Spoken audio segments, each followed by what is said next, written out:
it is time to do another update with all the things that are happening in the world of Pirate Chain and why privacy is so important, especially when it comes to financial transactions.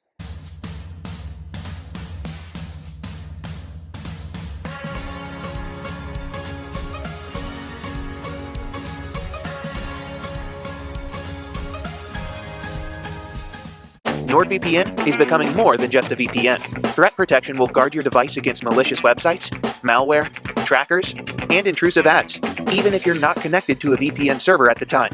Step up your cybersecurity and stay safe. Got crypto? Got a hardware wallet to keep your crypto safe? Then you have to have one of these to keep your seed phrase safe. The KEYSTONE tablet is fireproof, waterproof. You can use it to store 12-word, 18-word, 15-word, 24-word seed phrases. It comes with a full set of letters and everything you need to make sure that your seed phrase never gets destroyed or disappeared. Get one, get two, get three, have multiple copies. Use my affiliate link in the description below. Hi everybody, this is Crypto Rich, working with you to get rich with crypto, filling our pockets with crypto profits. And in this video, I'm going to be looking at Pirate Chain, doing an update on what's been happening in July 2023. Now, I know it was only less than a week ago that I posted a June 2023 recap, but a few important things have happened. And I think the Pirate crew member is just catching up. They've been really busy and they're just catching up and getting up to speed. Now, before I continue, please subscribe, follow me on Twitter, CryptoRichYT, join my official Telegram announcements channel. And if you're watching this on YouTube, come on, you should know the deal by now. Come over to bit.ly/CryptoRichOdyssey, a censorship resistant platform, and support my work in the spirit of decentralization, censorship resistance, and privacy. Oh, and by the way, give me comments, like, share this video, and please give me the ticker symbol for Pirate Chain. Whether or not you hold Pirate Chain, just give me the ticker symbol. And the ticker symbol for Pirate Chain, if you don't know, is R. ARRR. Now, before I continue with the update, I just want to let you know about Pirate Chain. The website is pirate.black. Make sure you're going to the right website. I use NordVPN, which not only encrypts all the data going in and out of my computer, it also warns me when I'm going to scammy phishing websites. So that's a good idea, because you don't want to end up going to some website where pirate.black has been misspelled in some way by the addition of one letter somewhere, and then you end up losing all your crypto. That ain't worth it. So pirate.black, and I will link to that in the description below. And if you don't already know about Pirate Chain, let me tell you in a nutshell. So Pirate Chain is a fork of Komodo, which is a fork of Zcash, which is a fork of Bitcoin. It's a proof of work coin. It launched in August 2018. They just released the code. There's no funding, there's no venture capital or anything. It's run on a shoestring by volunteers like myself. I'm one of the crew at Pirate Chain. I'm proud to say that I'm a first mate. And it is the most secure and the most private of all the cryptocurrencies going. So in terms of security, it's impossible to do a proof of work attack, a double spend attack on Pirate Chain. Now, what is a double spend attack? A double spend attack is when someone takes control of 51% of the computing power of the chain, and then they're able to print extra coins, and then they take them off to an exchange and convert them into something else, and hey, they've made a lot of money. Why can't you do that with Pirate Chain?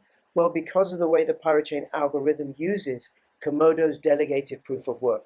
What that means is every 10 minutes, all the transactions on the Pirate Chain website are hashed onto the Komodo blockchain, and then they're hashed onto the Litecoin blockchain. So to do a double spend attack on Pirate Chain, you would need 51% of the computing power of Pirate Chain, 51% of the computing power of Komodo, and 51% of the computing power of Litecoin.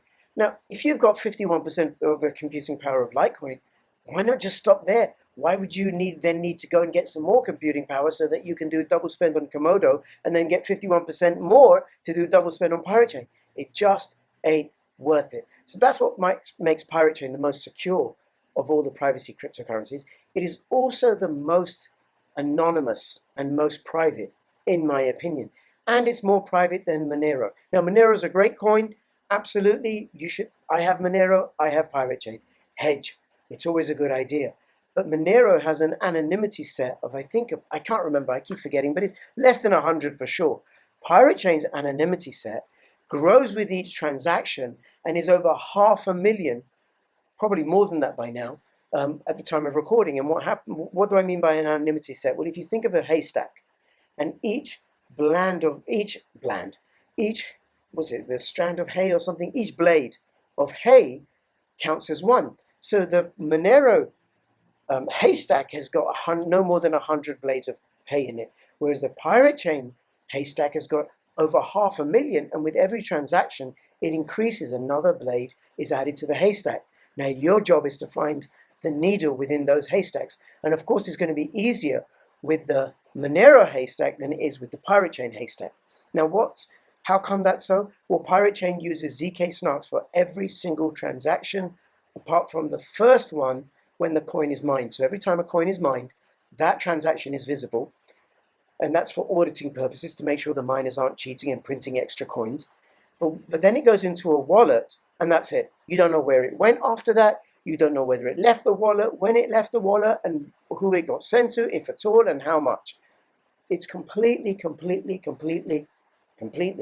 invisible.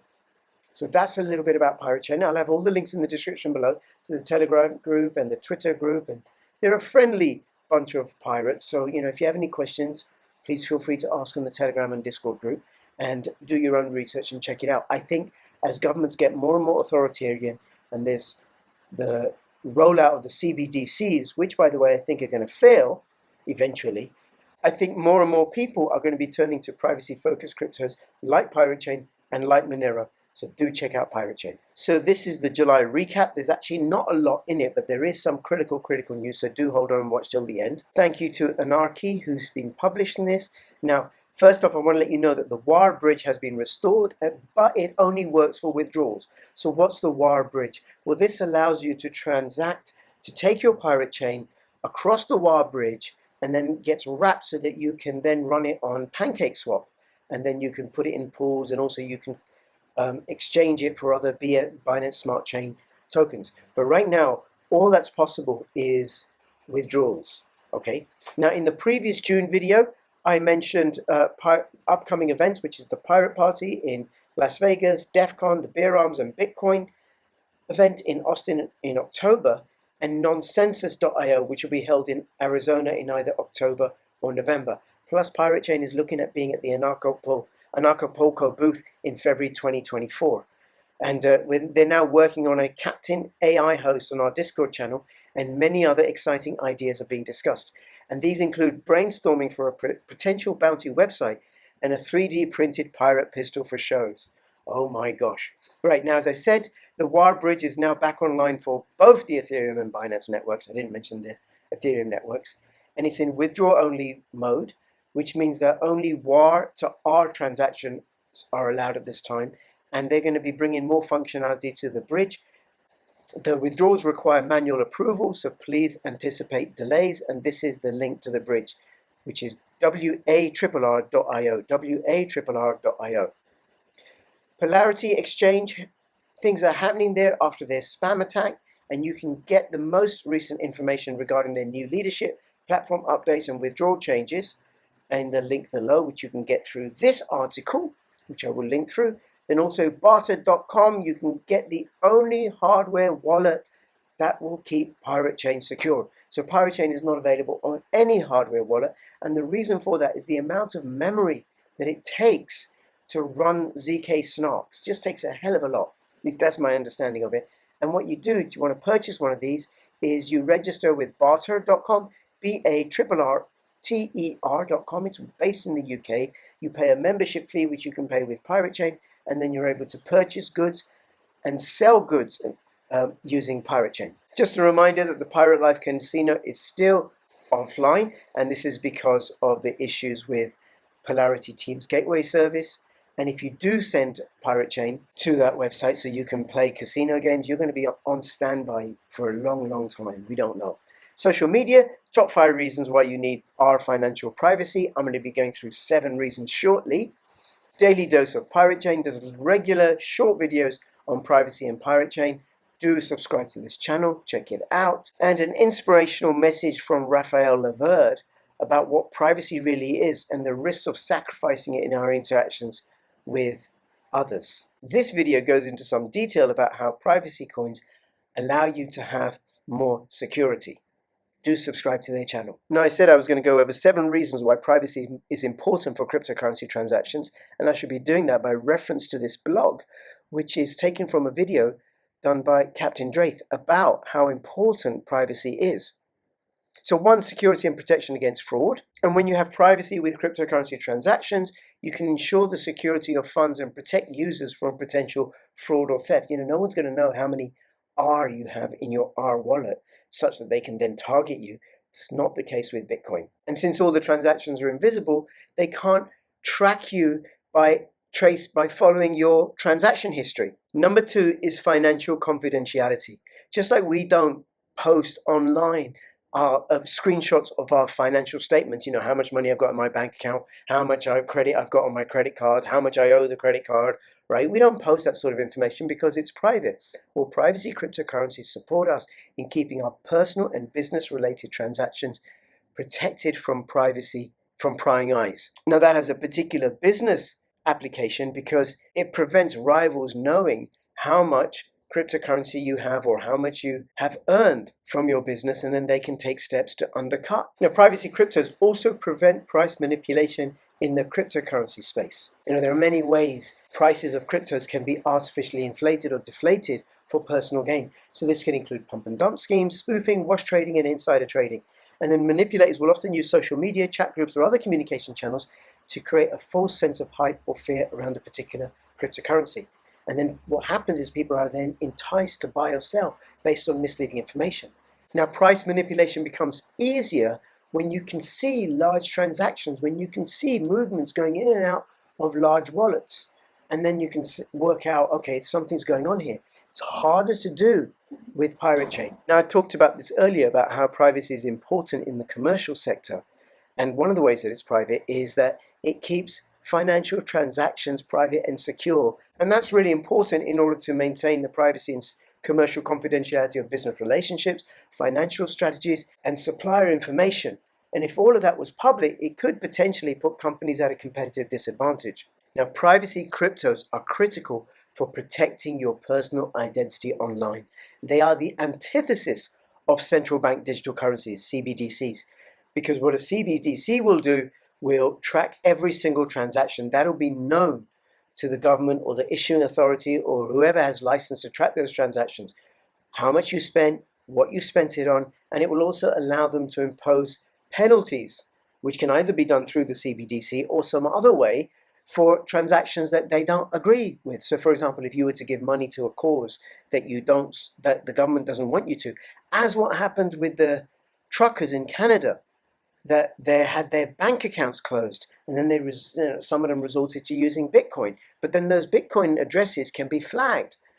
Not the case with Pirate Chain or with Monero. So it keeps your identity secure and safe online, and it separates it from your financial history, which then remains your business. Now, number 6, privacy cryptocurrencies mitigate discrimination. So what it doesn't allow for is for an employer to look at your crypto transaction history and look at your financial habits and then decide whether or not they should employ you or not. One of the problems with Bitcoin, and Bitcoin is like gold, like silver, is fungible, but unlike gold and silver, it's not completely fungible because of its financial history. Now, what do I mean by fungibility? Well, 1 ounce of gold is the same as 1 ounce of gold, wherever it is. So if it's 99.9% fine gold, whether it's in the form of a 99.9% pure gold nugget or in the form of a 1 ounce coin, gold is gold. And the same with silver. Silver is silver. 99% or 99.9% is the same as any other 99.9% piece of silver, no matter how it's been fashioned or shaped. So this coin is the same as that coin, provided the silver content remains the same. That's fungibility. Now with Bitcoin, it's not the case, because the Bitcoin transaction history, you may end up buying, in all innocence, some Bitcoin that has traces of illicit transactions. Perhaps it's been used for drug dealing. Perhaps it's been used for some other shady scam. And in all innocence, because you bought it off a regulated exchange, it's ended up in your wallet and you've got that history. That bit of Bitcoin, that Bitcoin is not as fungible as, say, a Bitcoin that's just been newly mined and minted and sent to your wallet. Pirate Chain, there is no fungibility issue like that. One Pirate Chain is as fungible and as the same as any other Pirate Chain. And that means that an employer, well, one, they're not going to have access to your transaction history with Pirate Chain, But two, then they're not going to be able to discriminate against you because of your cryptocurrency financial history. They won't even know you have Pirate Chain because your identity's been separated from your Pirate Chain history. Finally, financial inclusion. This is critical for promoting financial inclusion. You have to have privacy. By the way, my Zoom keeps disappearing because I'm in a hotel in Freetown, in Sierra Leone, where the Wi-Fi is really dodgy. It keeps dropping out. Now, why am I in Sierra Leone? Well, I'm covering a project called Cbdcs. They paid for me to come out here, and they ICO'd in 2017, and they're building a network of high-speed Wi-Fi towers, solar-powered high-speed Wi-Fi towers in Sierra Leone, which is Virgin Territory high-speed Wi-Fi, and the hotel that I'm staying in hasn't yet signed up